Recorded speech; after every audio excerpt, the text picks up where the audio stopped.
It has been 9 years, but the physical and emotional pain is still so raw. It was Memorial Day 2006, the place Baghdad, Iraq.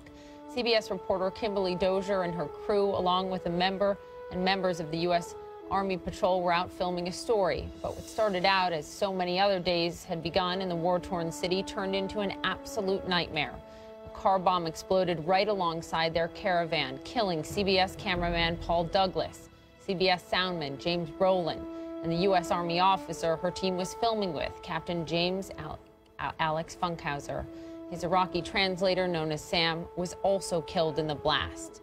Kimberly Dozier herself came very close to losing her life. Army doctors call it a miracle that she survived. And when she was finally able to walk again, Kimberly and Jennifer, Alex's widow, got to meet. Kim Dozier and Jennifer Funkhouser join me now from Washington. Thank you for being here, guys. I appreciate it.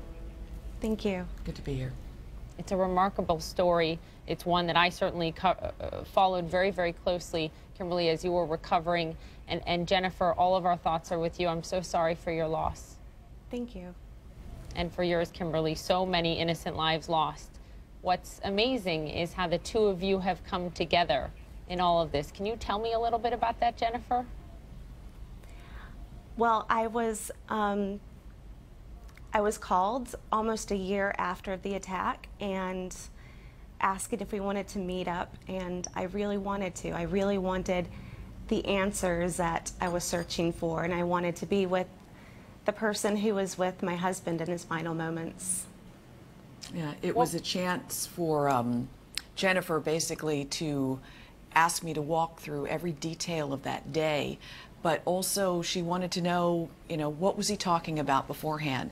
And he was talking about how he wished, he loved the mission he was on, but he wished he was with Jennifer and his daughters that day. He said they were out having a picnic, he knew, and there he was on the job, doing something he thought was really important.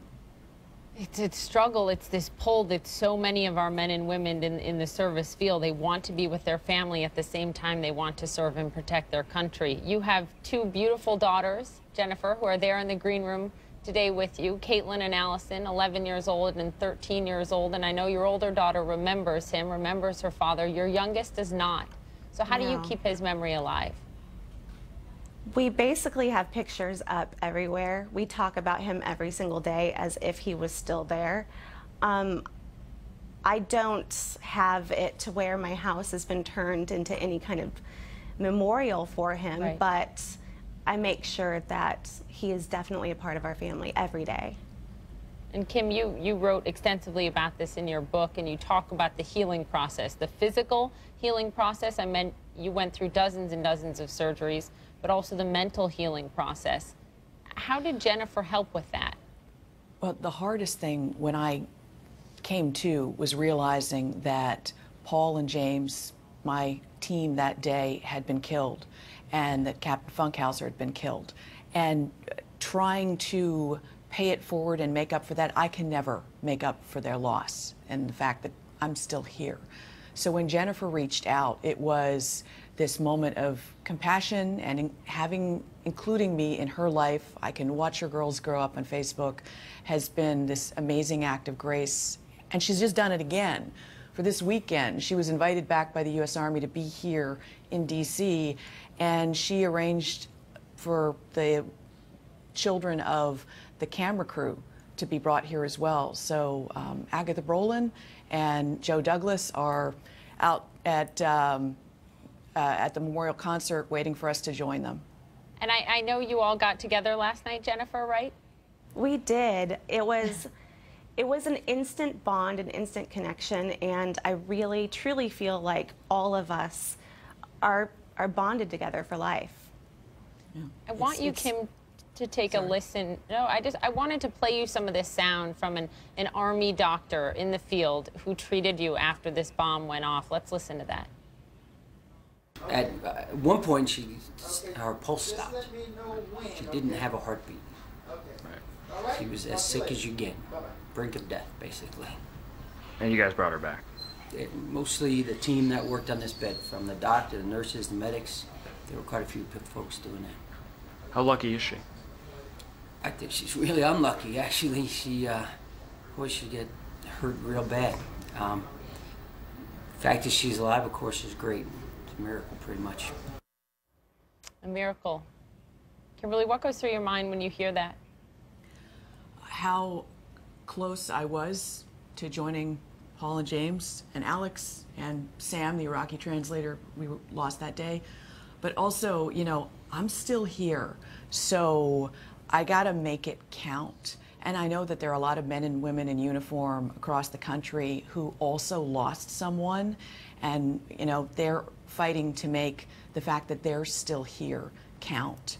And so when people think about Memorial Day, I mean, that's why Jennifer came to Washington, we really want people to think about those who gave the ultimate sacrifice, who aren't coming home. Yeah. What do you want, Jennifer, people to know and to remember about your husband?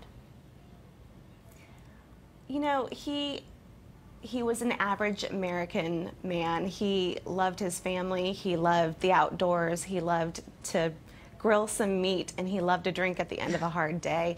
But he was also very passionate about his job, and as crazy as he could be in his personal life, all of that was left at the door as he walked in to his Army life. And I believe that he was a great soldier and a great leader, and I'm proud of him.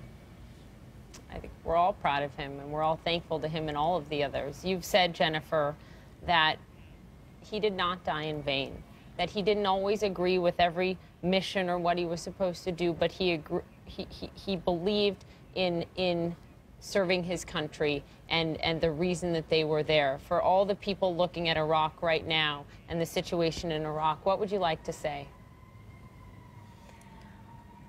I would have hoped that there would have been more progress right now over there, but hopefully there can be some kind of resolution. And it just comes back to one thing that everyone in uniform can agree on: they're there for the brother or sister next to them and for their families back home. Yeah, absolutely. Let's remember them all. Memorial Day, people have off work and they may be barbecuing, but let's remember what it's really about, the people that sacrificed everything. Kim Dozier, Jennifer Funkhouser, thank you so much. Thank you. Thank you. We'll be right back.